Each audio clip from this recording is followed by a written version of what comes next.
Hello, WAVA students, it's Mrs. V, and this is part 2 of the short story Homesick. It is an excerpt from Jean Fritz's novel by the same name. And when we left off, we were on page 236.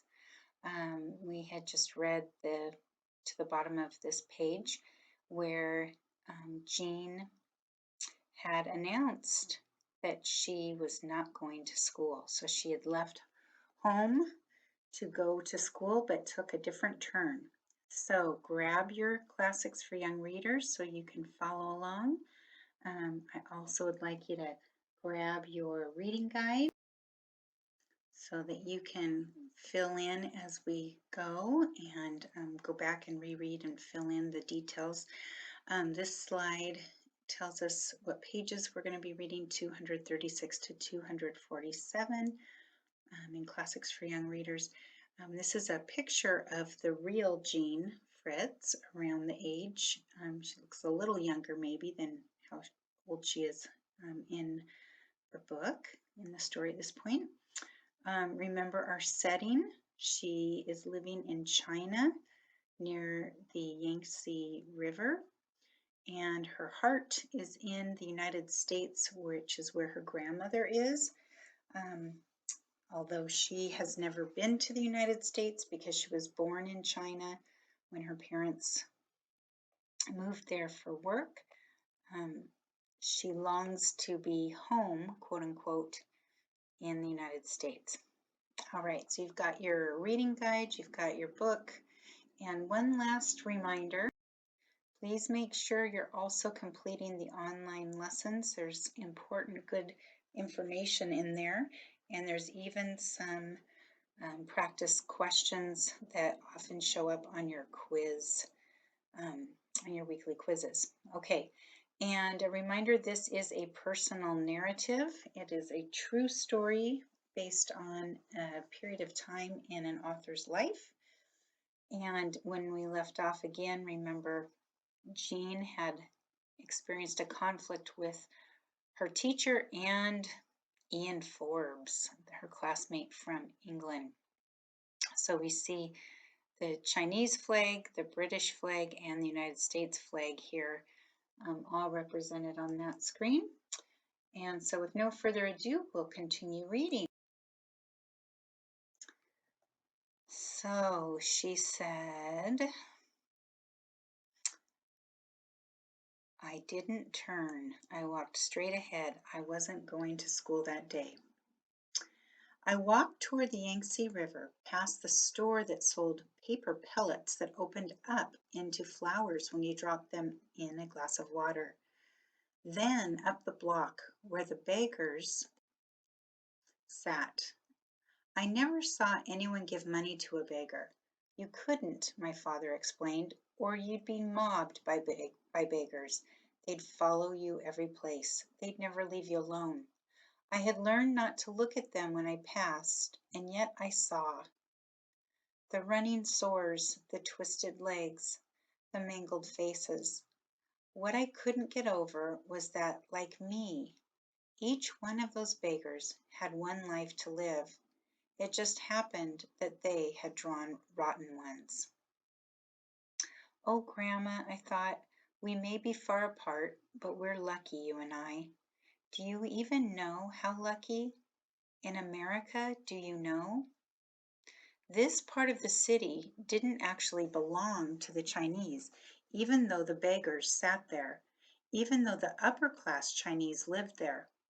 A long time ago, other countries had just walked in China and divided up part of Hankow and other cities into sections or concessions, which they called their own and used their own rules for governing. We lived in the French concession on Rue de Paris. Then there was the British concession, and the Japanese, the Russian, and German concessions had been officially returned to China, but the people still called them concessions. The Americans didn't have one, although, like some of the other countries, they had gunboats on the river. In case, my father said. In case what? Just in case. That's all he'd say. So in this paragraph, there's a lot of information um, about the history of China, and you can tell that through different world conflicts and that other countries had gone in and either colonized or taken over parts of China. And so Jean is seeing the remnants or evidence of that. The concessions didn't look like the rest of China. The buildings were solemn and orderly with little plots of grass around them. So solemn meaning serious and gloomy.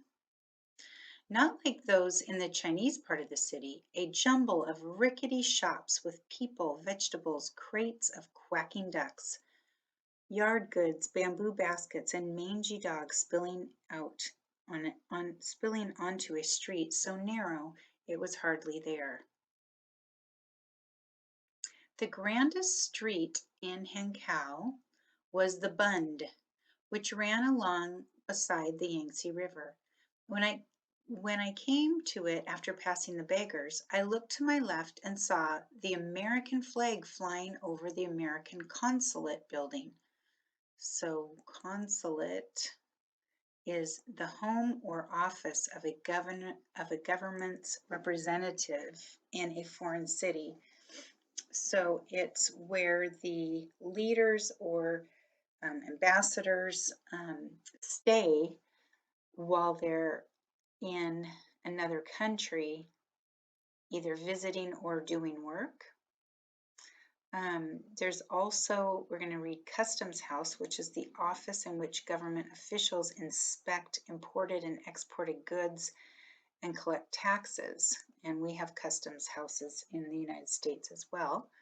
The promenade is a public space meant for walking, and jaunty is an adverb describing how someone might be walking or moving, lively and upbeat. I was proud of the flag, and I thought maybe it was proud of me. Wow, there's some personification. So at the bottom of your reading guide, write down some of your favorite examples of figurative language from the story. That would be a fun one we could grab. So if we just highlight it and hit Control C for copy, and then go back to our page here and hit Control V for Velcro. And that is on page 238. Anyway, just modeling how you could jot those down while you come across them in the text. I won't stop for others, but that was a fun one. Personification, giving the flag person-like qualities. It flapped in the breeze as if it were saying, "Ha ha," to the King of England. Then I looked to the right of the customs house, which stood at the other end of the Bund.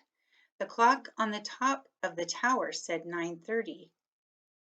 How would I spend the day? I crossed the street to the promenade part of the Bund. When people walked here, they weren't usually going anyplace. They were just out for the air. My mother would wear her broad-brimmed beaver hat when we came, and my father would swing his cane in that jaunty way that showed how glad he was to be a man. I thought I would just sit on a bench for the morning. I would watch the customs house clock, and when it was time, I would eat the lunch I had brought along in my school bag. I was the only one sitting on a bench. People did not generally take the air on a Wednesday morning, and besides, not everyone was allowed here. The British had put a sign on the Bund: "No dogs, no Chinese." This meant that I could never bring Lenene with me. My father couldn't even bring his best friend, Mr. T.K. Hu. Maybe the British wanted a place where they could pretend they weren't in China. I'm going to stop there for a minute.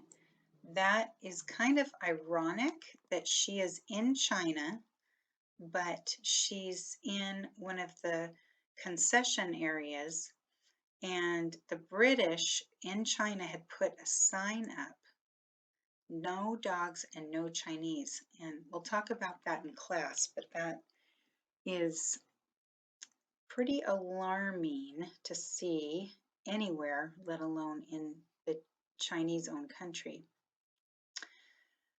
Still, there were always Chinese coolies around. And remember, coolies are labor people.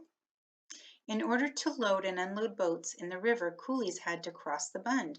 All day they went back and forth, bent double under their loads, sweating and chanting in a tired sing-song way that seemed to get them from one step to the next. To pass the time, I decided to recite poetry. The one good thing about Miss Williams was that she made us learn poems by heart, and I liked that. There was one particular poem I didn't want to forget.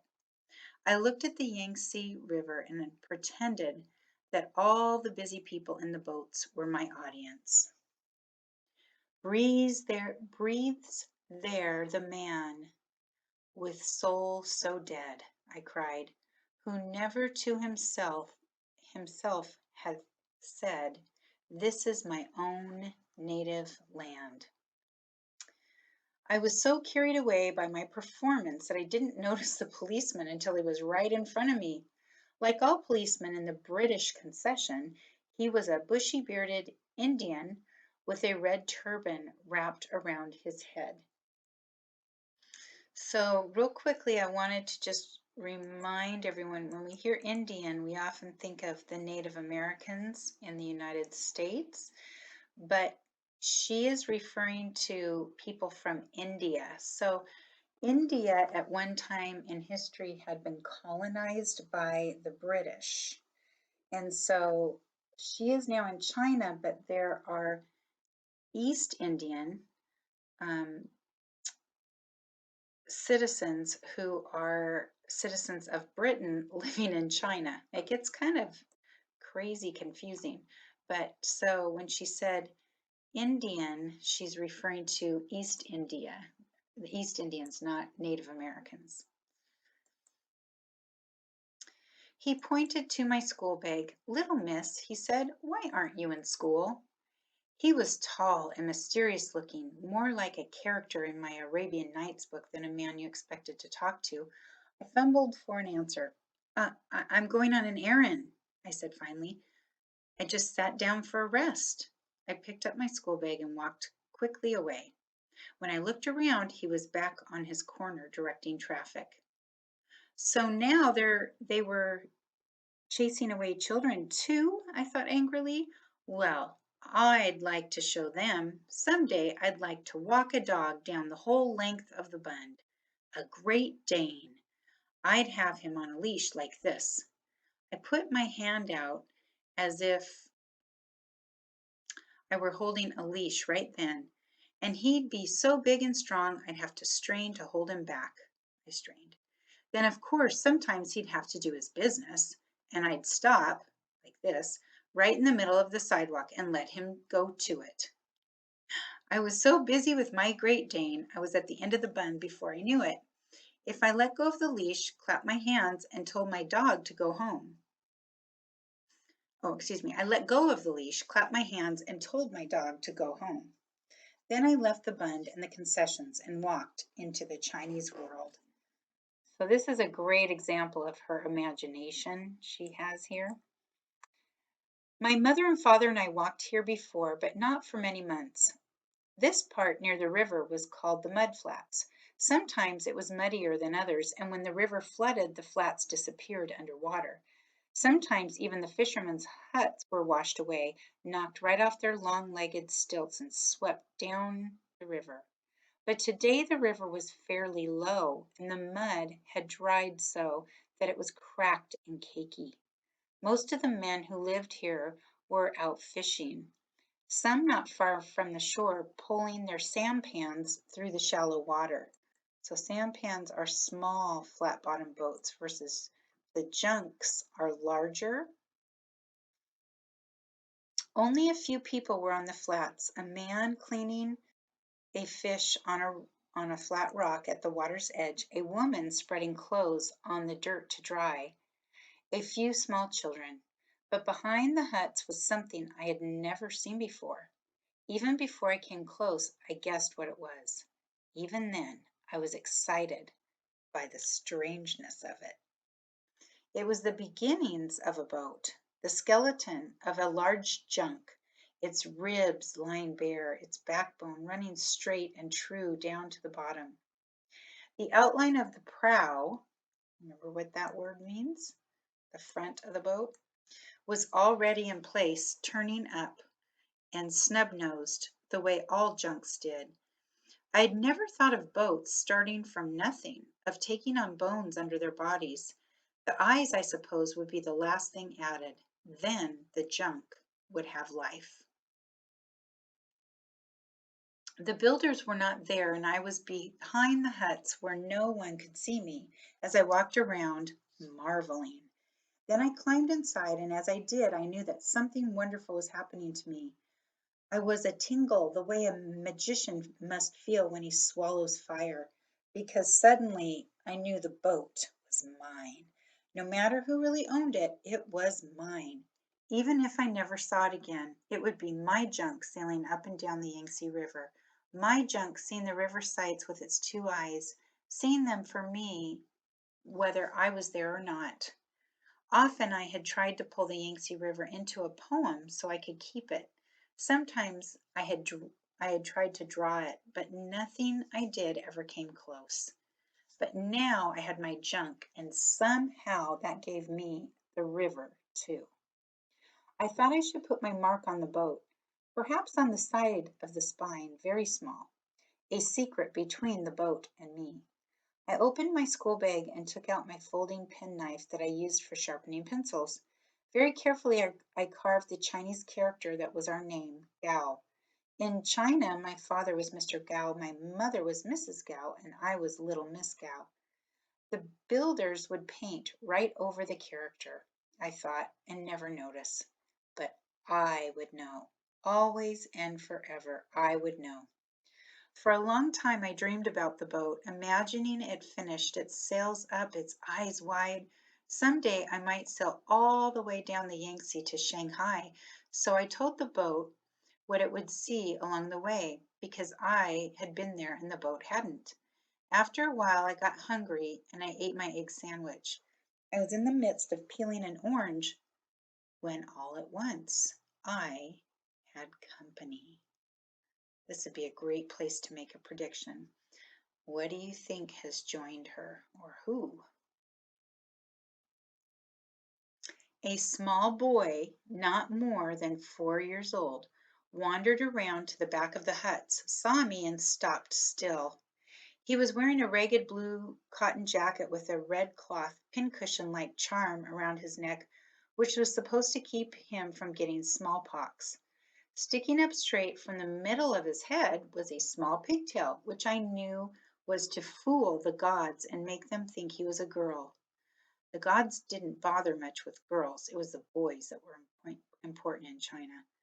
The weather was still warm, so he wore no pants, nothing below the waist.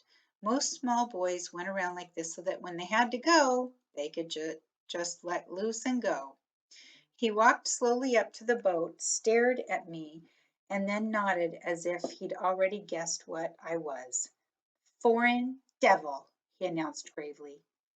I shook my head. "No," I said in Chinese, "American friend." Through the ribs of the boat, I handed him a segment of orange.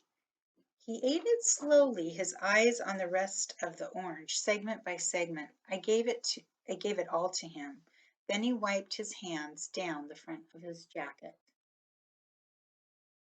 "Foreign devil," he repeated. "American friend," I corrected. Then I asked him about the boat. Who was building it? Where were the builders? He pointed with his chin upriver. "Not here today, back tomorrow." I knew it would only be a question of time before the boy would run off to alert the people in the huts. Foreign devil," he would cry.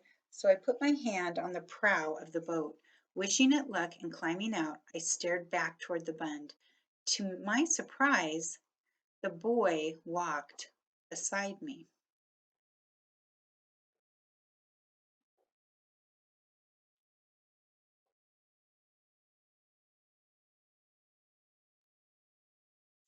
When we came to the edge of the Bund, I squatted down so we would be on the same eye level. Goodbye, I said. May the river god protect you. For a moment the boy stared. When he spoke, it was as if he were trying out a new sound. American friend, he said slowly. When I looked back, he was still there, looking soberly toward the foreign world to which I had gone. The time, according to the customs house clock, was 2:05, which meant I couldn't go home for 2 hours. School was dismissed at 3:30, and I was home by 3:45, unless I had to stay in for talking in class. It took me about 15 minutes to write, I will not talk in class 50 times. And so often, I often came home at 4 o'clock. I wrote up and down like the Chinese, 50 eyes, 50 wills, and right through the sentence, so I never had to think what I was writing. It wasn't as if I were making a promise. Today, I plan to arrive home at 4, my staying in time, in the hope that I wouldn't meet classmates along the way. Meanwhile, I walked up and down the streets, in and out of stores. I weighed myself on the big scale at the Hankow Dispensary, which is a medical clinic. I found out that I was as skinny as ever. I went to the Terminus Hotel and tried out the chairs in the lounge. At first, I didn't mind wandering about like this. Half of my mind was still on the river with my junk, but as time went on, my junk began slipping away until I was alone with nothing but questions. Would my mother find out about today? How could I skip school tomorrow? And the next day, and the next? Could I get sick? Was there a kind of long lie abed sickness that didn't hurt? I arrived home at 4, just as I had planned, opened the door and called out, I'm home, cheery like and normal. But I was scarcely in the house before Lenene ran up to me from one side of the hall and my mother from the other. Are you all right? Are you all right? Lenene felt my arms as if she expected them to be broken. My mother's face was white. What happened? She asked. Then I looked through the open door into the living room and saw Miss Williams sitting there. She had beaten me home and asked about my absence, which of course had scared everyone. But now my mother could see that I was in one piece, and for some reason this seemed to make her mad. She took me by the hand and led me into the living room. Miss Williams said you weren't in school, she said. Why was that? I hung my head, just the way cowards do in books. My mother dropped my hand. Jean will be in school tomorrow, she said firmly. She walked Miss Williams to the door. Thank you for stopping by. Miss Williams looked satisfied in her mean, pinched way. Well, she said, ta-ta. She always said ta-ta instead of goodbye. Chicken language, it sounded like. As soon as Miss Williams was gone and my mother was sitting down again, I burst into tears. Kneeling on the floor, I buried my head in her lap and poured out the whole miserable story. My mother could see that I really wasn't in one piece after all. So she listened quietly, stroking my hair as I talked, but gradually I could feel her stiffen. I knew she was remembering that she was a mother. You'd better go up to your room, she said, and think things over. We'll talk about it after supper. I flung myself on my bed. What was there to think? Either I went to school and got beaten up, or I quit. After supper, I explained to my mother and father how simple it was. I could stay at home and my mother could teach me the way Andrea's mother taught her. Maybe I could even go to Andrea's house and study with her. My mother shook her head. Yes, it was simple, she agreed. I could go back to the British school, be sensible, and start singing about the king again. I clutched the edge of the table. Couldn't she understand? I couldn't turn back now. It was too late. So far, my father had not said a word. He was leaning back, teetering on the two hind legs of his chair, the way he always did after a meal, the way that drove my mother crazy. But he was not the type of person to keep all four legs on a chair on the floor just because someone wanted him to. And it sounds like Jean might take after her dad a little bit. He wasn't a turning back person, so I hope maybe he would understand. As I watched him, I saw a twinkle start in his eyes, and suddenly he brought his chair down, slam bang, flat on the floor. He got up and motioned for us to follow him into the living room. He sat down at the piano and began to pick out the tune for God Save the King. A big help, I thought. Was he going to make me practice? Then he began to sing. My country, 'tis of thee, sweet land of liberty. Of course, it was the same tune. Why hadn't I thought of that? Who would know what I was singing as long as I moved my lips? I joined in now, loud and strong. Of thee I sing. My mother laughed in spite of herself. If you sing that loud, she said, you'll start a revolution. Tomorrow I'll sing softly, I promise. No one will know. But for now, I really let freedom ring. I'm going to pause for a minute. So in class, we'll play this, but this is God Save the King, which is Great Britain's national anthem. If you listen to the tune, it is the same tune as the song My Country, 'Tis of Thee, which was made into an American patriotic song. And so it's the same tune as Britain's national anthem, only the words are different. So Jean's father is giving her a way out without getting into trouble. A very wise dad. Then all at once I wanted to see Lenene. I ran out back through the courtyard that separated the house from the servants' quarters and upstairs to her room. It's me, I called through the door, and when she opened up, I threw my arms around her. Oh, Lenene, I love you, I said. You haven't said it yet, have you? Said what? Sewing machine. You haven't said it. No, she said, not yet. I'm still practicing. Don't say it, Lenene. Say, good day. It's shorter and easier. Besides, it's more polite. Good day, she repeated. Yes, that's right. Good day. I hugged her and ran back to the house. So if you'd forgotten, back on page 234, remember Lenene was asking for English lessons, and Jean had tricked her and told her to say sewing machine if she meets someone on the street.